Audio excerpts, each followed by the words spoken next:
Hello. आज मी बनवलेली मस्त अशी झणझणीत अंडा कढी.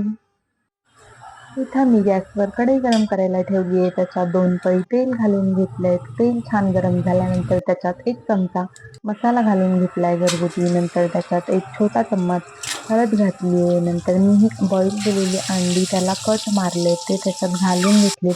अंडी व्यवस्थित परतून घेतल्यात मसाल्यामध्ये. नंतर मी याच्यात थोडासा गरम मसाला घालून घेतलाय आणि सगळं व्यवस्थित परतून घेतलंय.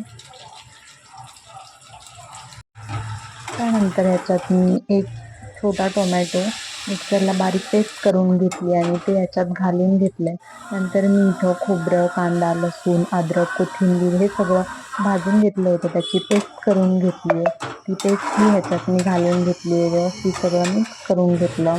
2 मिनिटं परतून घेतलंय सगळं. नंतर ह्याच्यात मी गरम पाणी घातलंय अंदाजानुसार आणि चवीनुसार मीठ घालून घेतलंय. मस्त अशी उकळी काढून घेतली आहे आणि आपली अंडा कढी बनून रेडी झालेली आहे.